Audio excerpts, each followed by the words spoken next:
Hi friends, good morning. தமிழ்நாட்டில் MRP மூலமாக 425 vacancies ஃபார்மசிஸ்ட்க்கு announce பண்ணியிருக்காங்க. ஸோ அதுக்கான எக்ஸாம் டேட்டை சீக்கிரமாக அப்டேட் பண்ணிடுவாங்க. அதுக்கப்புறம் பார்த்திங்கன்னா அடுத்தடுத்த ப்ராசஸ் நடக்கும். ஸோ அடுத்தடுத்த ப்ராசஸ் தெரிஞ்சுக்கணும், அட்மிட் கார்டு வந்தோன்னே இன்ஃபர்மேஷன் வேணும், எக்ஸாம் சென்டர்ஸ் பற்றி, எக்ஸாம் ப்ராசஸ் பற்றி அடுத்தடுத்து இன்ஃபர்மேஷன் வேணும்னு நினைக்கிறவங்க நம்மளோட சேனலை சப்ஸ்கிரைப் பண்ணி வச்சுக்கோங்க. அடுத்தடுத்து என்ன இன்ஃபர்மேஷன் வந்தாலும், என்ன அப்டேட்ஸ் வந்தாலும் தமிழ்நாடு எம்ஆர்பியில் ஃபார்மசிஸ்ட் ரிலேட்டடாக உடனே நான் அப்டேட் பண்ணுறேன். ஸோ நீங்கள் பார்த்து அதை தெரிஞ்சுக்க முடியும். இன்னும் எக்ஸாமுக்கு அதிகபட்சம் போனால் ஒரு மாதம் டைம் பீரியட் கொடுப்பாங்க. இந்த ஒரு மாதத்தில் நீங்கள் எப்படி ப்ரிப்பேர் பண்ணுறீங்க, எவ்வளோ கண்டென்ட்டை கவர் பண்ணுறீங்க, எவ்வளோ நாலேஜை கேதர் பண்ணுறீங்க அப்படிங்கிறத பொறுத்து தான் உங்களோட ரிசல்ட் இருக்க போகுது. ஸோ அதனால் இது வரைக்கும் படிக்கலைனா கூட பரவாயில்ல, இனிமேல்னாவது உங்களோட சிலபஸை கவர் பண்ண ட்ரை பண்ணுங்கள். குறைஞ்சது ஒரு நாளைக்கு ஒரு 8 to 10 ஹவர்ஸ்க்கு மேலே படிச்சிங்க அப்படின்னா சிலபஸை ஓரளவுக்கு கவர் பண்ணிடலாம். தூங்குகிற நேரம் தவிர மற்ற நேரம் எல்லாம் படிப்புன்னு இருந்தீங்க அப்படின்னா சிலபஸை ஓரளவுக்கு கவர் பண்ணுறதுக்கு வாய்ப்பு இருக்குது. கொஷின் அண்ட் ஆன்சர்னு போனீங்கன்னா குறைஞ்சது ஒரு 300-400 கொஷினாவது ஒரு நாளைக்கு ஜஸ்ட்டு படிக்கிறதுக்குனாலும் ட்ரை பண்ணுங்கள். கண்டிப்பாக நோட்ஸ் எடுங்க. நோட்ஸை எக்ஸாமுக்கு போகிறதுக்கு ஒரு 1 வீக் முன்னாடியோ இல்லை 3 டேஸ்க்கு முன்னாடியோ உங்களோட நோட்ஸை கவர் பண்ணிட்டு போனீங்கன்னா ஒரு கம்ப்ளீட் உங்களுக்கு ஒரு ஃபுல்ஃபில்மெண்ட் இருக்கும், நம்ம சிலபஸை கவர் பண்ணிட்டோன்னு. அதனால் இம்பார்ட்டன்ட் டாப்பிக்கு கன்ஃபியூஸ் ஆகிறது, புதுசாக இருக்கிறது, எது ரிப்பீட்டடாக கேட்குறாங்களோ அதெல்லாம் நோட்ஸ் எடுத்து வச்சிங்கன்னா எக்ஸாமுக்கு போகிறதுக்கு முன்னாடி நீங்கள் அதை ஒரு கிளான்ஸ் பார்த்தீங்கன்னா இன்னும் ஹெல்ப்ஃபுல்லாக இருக்கும். ஸோ அதனால் மணி நேரம் படிச்சிங்க அப்படின்னா 10-12 மணி நேரம் கூட படிக்கலாம். கொஷின்ஸில் போனீங்கன்னா குறைஞ்சது ஒரு 300-400 கொஷினாவது டெய்லியும் படிச்சிங்கன்னா ஓரளவுக்கு சிலபஸை கவர் பண்ணுறதுக்கு வாய்ப்பு இருக்குது. நீங்கள் எக்ஸாமில் ஜெயிக்கிறதுக்கு வாய்ப்பு இருக்குது. தமிழ்நாடு கவர்மெண்ட்டை தாண்டி சென்ட்ரல் கவர்மெண்ட்டில் ஃபார்மசிஸ்ட் ஆகணும்னு நினைக்கிறவங்க தொடர்ந்து நம்மளோட வீடியோ வாட்ச் பண்ணிக்கிட்டே இருங்க. சென்ட்ரல் கவர்மெண்ட்டில் நர்சிங்க்கு அடுத்தபடியாக pharmacist, lab technician, x ray technician, OT technician இவங்களுக்கு தான் அதிகமான வேகன்சிஸ் வருது.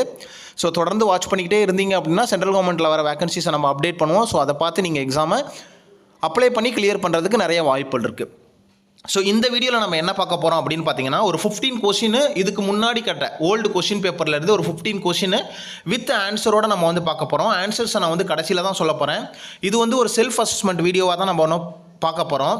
எதுக்காக இந்த செல்ஃப் அசஸ்மெண்ட்னா எவ்ரி டே நீங்கள் செல்ஃப் அசஸ்மெண்ட் உங்களை நீங்கள் பண்ணி பார்க்கும்போது எதெல்லாம் இம்பார்ட்டன்ட் டாபிக், எப்படிலாம் கொஷின்ஸ் கேட்டிருக்காங்க அப்படிங்கிறது தெரிய வரும். 1, நீங்கள் எந்த அளவுக்கு ப்ரிப்பேர் பண்ணியிருக்கீங்க, இன்னும் எவ்வளோ படிக்க வேண்டியது இருக்குது அப்படின்னு தெரிய வரும். 2, உங்கள் மேலேயே உங்களுக்கு ஒரு கான்ஃபிடென்ட் வரும், நம்ம இன்னும் என்ன பண்ணணும் அப்படின்னு படிக்கணும் அப்படிங்கிறது தெரிய வரும். ஸோ இந்த மாதிரி விஷயத்தை தெரிஞ்சுக்கிறதுக்காக தான் நம்ம செல்ஃப் அசஸ்மெண்ட் வீடியோவாக போடுறோம். இது உங்களுக்கு எக்ஸாம் அட்டன் பண்ணுற ஒரு டெஸ்ட்டை அட்டன் பண்ணுற ஒரு ஃபீல் கொடுக்கறதுக்கு வாய்ப்பு இருக்குது. ஸோ ஒரு 15 கொஷின்ஸ் இதில் பார்க்க போகிறோம். அந்த 15ல் குறைஞ்சது ஒரு 10 கொஷின்ஸ்க்கு மேலே நீங்கள் கரெக்டாக பண்ணீங்க அப்படின்னா கண்டிப்பாக நீங்கள் வேறு லெவலில் ப்ரிப்பரேஷன் பண்ணிக்கிட்டு இருக்கீங்க. ஸோ இதே ஸ்பீடில் போனீங்கன்னா நல்லாவே ப்ரிப்பேர் பண்ணிடலாம். அதை விட கம்மியாக எடுத்தீங்க அப்படின்னா இன்னும் கொஞ்சம் கூட நல்லா ப்ரிப்பேர் பண்ணணும்னு நினச்சிங்க. 5-6 தான் எடுத்தீங்க அப்படின்னா நல்லாவே ப்ரிப்பேர் பண்ணணும் அப்படின்னு தெரிஞ்சுக்கிட்டு நீங்கள் ப்ரிப்பேர் பண்ண ஆரம்பிச்சிருங்க. ஸோ ஒரு 15 கொஷின்ஸ் பார்ப்போம். ஸோ இந்த வீடியோ யூஸ்ஃபுல்லாக இருந்தால் மறக்காமல் லைக் பண்ணிட்டு உங்கள் ஃப்ரெண்ட்ஸுக்கு ஷேர் பண்ணிக்கோங்க. அடுத்தடுத்த வீடியோ வேணுமா அப்படிங்கிறதையும் சொல்லுங்கள். இன்றைக்கி 15 கொஷின் பார்க்குறோம், அடுத்தடுத்து எவ்வளோ கொஷின்ஸ் பார்க்கலாம் அப்படிங்கிறதையும் சொன்னீங்க அப்படின்னா அடுத்தடுத்த வீடியோ நம்ம போடலாம். First question, the plant which shows hypoglycemic effect due to indirect stimulation of the insulin secretion by the pancreas. அதாவது ஒரு பிளான்ட் இருக்குது, அது ஹைப்போகிளைசிமிக் எஃபெக்டை கொடுக்குது. எப்படின்னு பார்த்தீங்கன்னா indirect stimulation to the insulin secretion by the pancreas. So பேன்க்ரியாஸை stimulate பண்ணி insulin செக்ரேஷனை அதிகப்படுத்தி இதனால் ஹைப்போகிளைசிமிக் எஃபெக்டை கொடுக்குது. அந்த பிளான்ட் எந்த பிளான்ட், அதுதான் இங்கே கொஷின். 4 ஆன்சர் கொடுத்துருக்காங்க.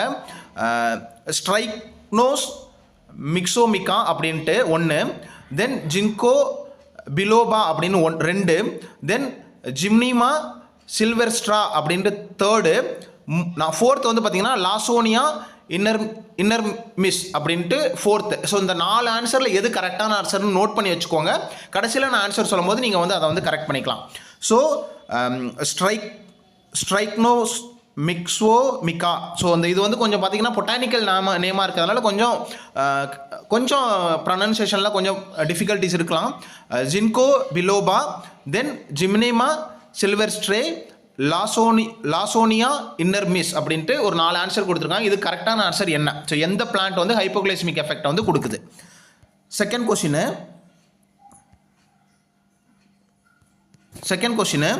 which of the following diffuses most rapidly across the cell membrane? So இங்கே கொடுத்துருக்கிறதுல எது மோஸ்ட் ஃபாஸ்ட்டாக செல் மெம்பரனை கிராஸ் பண்ணி போகுது அப்படின்னா CO2, glucose, urea, amino acids. CO2, glucose, urea, amino acid. So ரெண்டுக்கு ஆன்சர் என்ன? 3. when drug is extracted by the heating at the particular pressure, this process is called. So இந்த process வந்து நம்ம என்னென்னு சொல்கிறோம், ஒரு பர்டிகுலர் ப்ரெஷரில் ஒரு ஹீட் பண்ணும்போது அந்த ட்ரக் வந்து எக்ஸ்ட்ராக்ட் பண்ணுறாங்க அப்படின்னா அதை வந்து என்னென்னு சொல்கிறோம்? Percolation, simple maceration, infusion, digestion. Percolation, simple maceration, infusion, digestion. So இந்த ப்ராசஸ்க்கு பேர் என்ன? ஸோ நோட் பண்ணி வச்சுக்கோங்க. 4. which organ is extremely sensitive to the action of atropine? So எந்த ஆர்கன் வந்து extremely sensitive to the action of atropine? So அட்ரோபின்க்கு வந்து எந்த ஆர்கன் வந்து மோஸ்ட் சென்சிட்டிவ் அப்படின்னு கேட்குறாங்க. எது வந்து ரொம்ப சென்சிட்டிவானது, எது வந்து ரொம்ப ஆக்ட் பண்ணும் அப்படின்னா gastric gland, salivary gland, urinary bladder, heart. So இதுக்கான ரைட் ஆன்சர் என்ன? Gastric gland, salivary gland, urinary bladder, heart. Question number 5. So 5 வந்து அதை வந்து கேன்சல் பண்ணியிருந்தாங்க, அதனால் நம்ம அதை டெலீட் பண்ணிட்டோம். ஸோ அடுத்து 6th. ஸோ ஆல்மோஸ்ட் நம்ம 13 கொஸ்டின் தான் இதில் பார்க்க போகிறோம். 13க்கு நீங்கள் எவ்வளோ எடுக்கிறீங்க அப்படின்னு மறக்காமல் சொல்லுங்கள். அடுத்தடுத்து எவ்வளோ கொஸ்டின்ஸ் போடலாம் அப்படிங்கிறதையும் சொல்லுங்கள். 6. Schedule H drugs refer to. Schedule H ட்ரக்கை வந்து நம்ம என்னென்னு சொல்கிறோம் அப்படின்னா to be sold by the retail on the prescription of the registered medical practitioners only. So medical practitioner வந்து ரிஜிஸ்டர்ட் மெடிக்கல் ப்ராக்டிஷனர் ப்ரெஸ்கிரைப் பண்ணால் தான் இந்த மெடிசனை கொடுக்க முடியும் ரீட்டைலாக அப்படிங்கிறதான் அந்த ஹெச் ட்ரக் வந்து. Over the counter drug, so prescription இல்லாமையே நம்ம வந்து கொடுக்கலாமா? Not for use of human, so ஹியூமனுக்கு வந்து யூஸ் பண்ண முடியாது. To be sold by the retail without prescription of the registered medical practitioner. So almost அதுதான் ஓவர் த கவுண்டர் ட்ரக் அப்படிங்கிறது தான் இதில் வந்து மீன் பண்ணுறாங்க. ஸோ 6க்கு வந்து ரைட் ஆன்சர் என்ன? 7. which of the following isomer? So இங்கே கொடுத்துருக்க அந்த ஐசோமரில் இஸ் மோர் பொட்டன்ட், எது வந்து ரொம்ப வலிமையானது as a muscarinic agonist அப்படிங்கிறதுல. ஸோ muscarinic agonist-ஆ ரொம்ப மோஸ்ட் பொட்டன்ட் வந்து எது? Trans isomer, cis isomer, R isomer, S isomer. So இது வந்து நம்ம வந்து படிச்சிருப்போம். இதுக்கான ஆன்சர் என்ன? Question number 8. What is the life span of platelets? So பிளேட்லெட்ஸோட லைஃப் டைம் எவ்வளவு? ஸோ இதே மாதிரி ஒரு கொஸ்டினோட இன்னொரு கொஸ்டினை நீங்கள் ரிலேட் பண்ணி படிச்சிங்க அப்படின்னா உங்களுக்கு வந்து நாலேஜ் வந்து வேறு லெவலில் வந்து இம்ப்ரூவ் ஆகும். ஸோ இப்போ பிளேட்லெட் கேட்டிருக்காங்கன்னா WBCக்கு எவ்வளோ, ரெட் பிளட் செல்ஸ்க்கு எவ்வளோ, மற்ற செல்ஸ்க்குலாம் எவ்வளோ அப்படின்னு நீங்கள் வந்து கம்பேர் பண்ணி படிக்கிறப்போ உங்களுக்கு வந்து நாலேஜ் வந்து இம்ப்ரூவ் ஆகும். ஸோ பிளேட்லெட்ஸோட லைஃப் டைம் எவ்வளோ? 1 to 2 days, 7 to 10 days, 1 month, 45 days. So ரைட்டான ஆன்சர் என்ன? 9. as per sieving method. இந்த sieving method according the powder is passed through the set of the sieves. So அந்த அந்த set of the சீவ்ஸில் வந்து pass ஆகி போகுது அந்த பவுடர் which are arranged. அந்த பவுடரை வந்து எப்படி வந்து அரேஞ்ச் பண்ணி வச்சுருக்காங்க அப்படின்னா the powder is passed through the set of the sieves. So அதை வந்து எப்படி அரேஞ்ச் பண்ணி வச்சுருக்காங்க அப்படின்னா ரேண்டம் ஆர்டர்லையா, அசெண்டிங் ஆர்டர்லையா, கீழேருந்து மேலையா, டிசெண்டிங் ஆர்டர்லையா, மேலேருந்து கீழையா, பெருசுலேருந்து சின்னதா, எனி பிளேசஸா, ஸோ ஒரு மாதிரி மிக்ஸ் பண்ணியா அப்படிங்கிற மாதிரி கேட்டிருக்காங்க. random order, ascending order, descending order, any place. Question number 10. The term human poverty index, the term the human poverty index அப்படிங்கிற ஒரு term was introduced in the year. எந்த வருஷத்தில் வந்து இன்ட்ரடியூஸ் பண்ணாங்க? 96, 97, 94, 95. ஸோ எதுக்கான கரெக்டான ஆன்சர் என்ன? ஆன்சர் உங்களுக்கு சொல்கிறேன், கவலைப்படாதீங்க. அடுத்தது 12. In CNS, central nervous system, the main excitatory neurotransmitter is. இந்த சிஎன்எஸ்ல சென்ட்ரல் நர்வஸ் சிஸ்டத்தில் main excitatory transmitter, neurotransmitter எது? GABA, glutamate, glycine, dopamine. So main neurotransmitter எது? GABA, glutamate, glycine, dopamine. Question number 13. Potassium arsenite solution was used in the treatment of. இந்த potassium arsenite சொல்யூஷனை வந்து எந்த ட்ரீட்மெண்ட்டில் use பண்ணுறாங்க? Heart disease, hormonal disorder, leukaemia, antidiuretic agent. So இந்த potassium arsenite வந்து அதோட ஆக்ஷன் என்னன்னு தெரிஞ்சுன்னா நம்ம வந்து எங்கே யூஸ் பண்ணுறாங்க அப்படிங்கிறது தெரிஞ்சிடும். இந்த பொட்டாசியம் ஆர்சனைட்டோட ஆக்ஷன் என்ன? ஸோ அதை வந்து நீங்கள் வந்து தெரிஞ்சிருக்கணும். அது வந்து எங்கே யூஸ் பண்ணுறாங்கிற எந்த சிஸ்டம்ங்கிறத நம்ம வந்து கண்டுபிடிச்சலாம். Heart disease, hormonal disorder, leukaemia, antidiuretic agent. Question number 14. Secologonin is one of the important precursor of the biosynthesis of. So இந்த செக்கலோனின் அப்படிங்கிறது எந்த இம்பார்ட்டன்ட் ப்ரீகர்சர் ஆஃப், அதாவது ஒரு பொருளோட ப்ரீகர்சர் தான் இந்த செக்கோலனின். ஸோ அப்படி அந்த பொருள் என்ன, ஸோ அந்த கெமிக்கல் என்ன அப்படிங்கிறதா மீனிங்கு.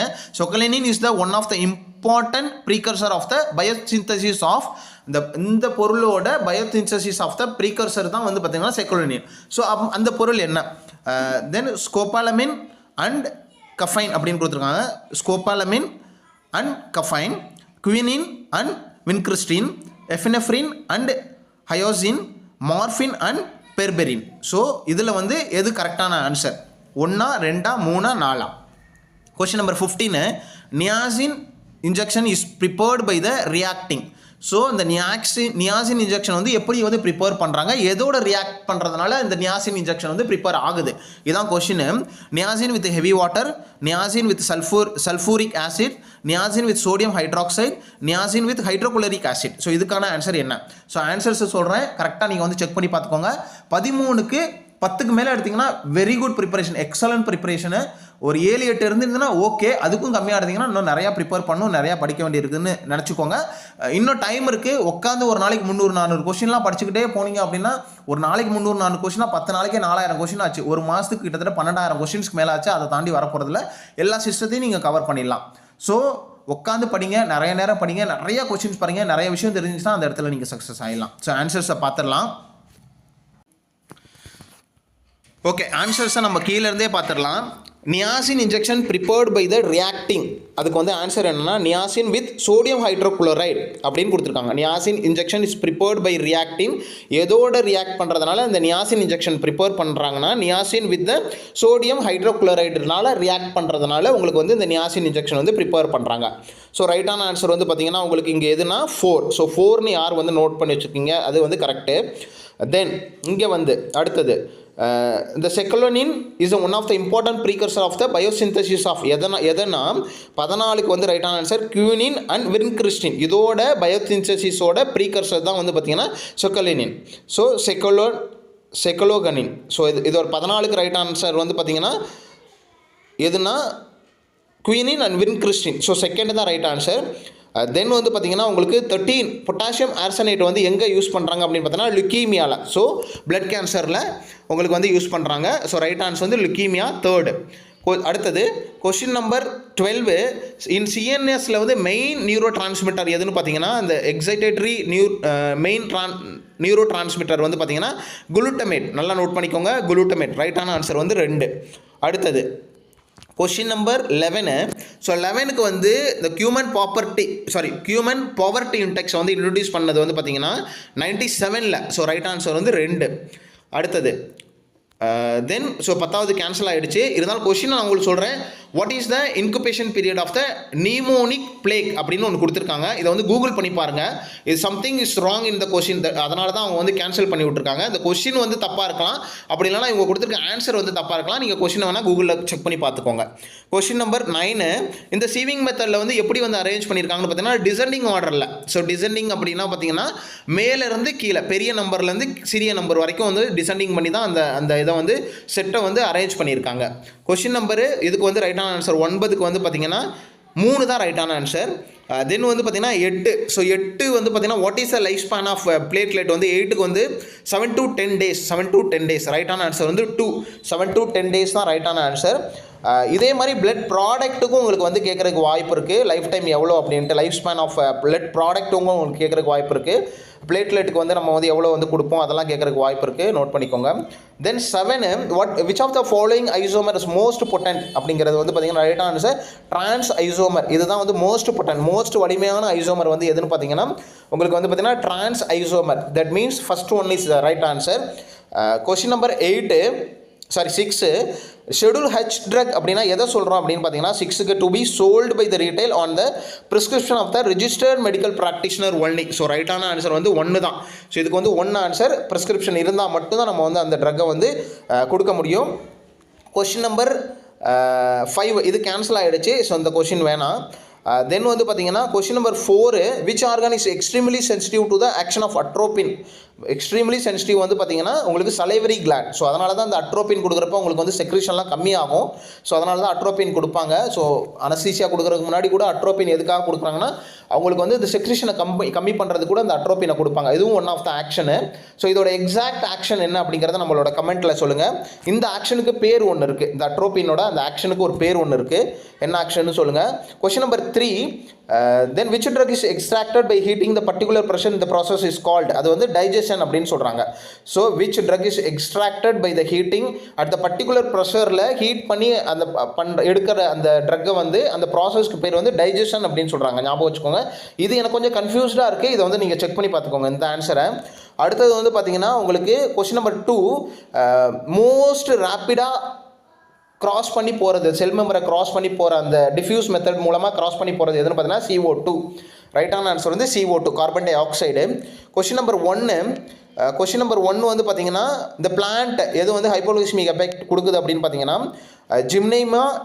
ஜிம்னிமா சில்வெஸ்ட்ரே. ஸோ ரைட்டான ஆன்சர் வந்து பார்த்தீங்கன்னா உங்களுக்கு 3 தான் இதுக்கு ரைட்டான ஆன்சர். ஸோ இன்றைக்கி பார்த்த கொஷின்ஸ்லாம் எப்படி இருக்குது, புதுசாக ஏதாவது தெரிஞ்சுக்கிட்டீங்களா?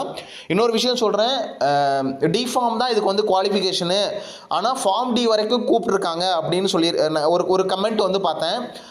குவாலிஃபிகேஷன் வந்து அவங்க கொடுத்துருந்தாலும் உங்களுக்கு வந்து பார்த்திங்கன்னா கொஷின்ஸ் வந்து ஸ்டாண்டர்ட் லெவலில் தான் இருக்கும். ஆனால் மெடிக்கல் ஃபீல்டில் பொறுத்த வரைக்கும் நீங்கள் எந்த எக்ஸாம் எழுதினாலும், நர்சிங்கு, டாக்டரு, இல்லை பேராமெடிக்கல் எந்த நீங்கள் எக்ஸாம் எழுதினாலும் எனக்கு வந்து இந்த கொஷின் வந்து அவுட் ஆஃப் சிலபஸ் அப்படின்னு சொல்ல முடியாது. ஆனால் நமக்கு வந்து எல்லா விஷயமே தெரிஞ்சிருக்கணும்.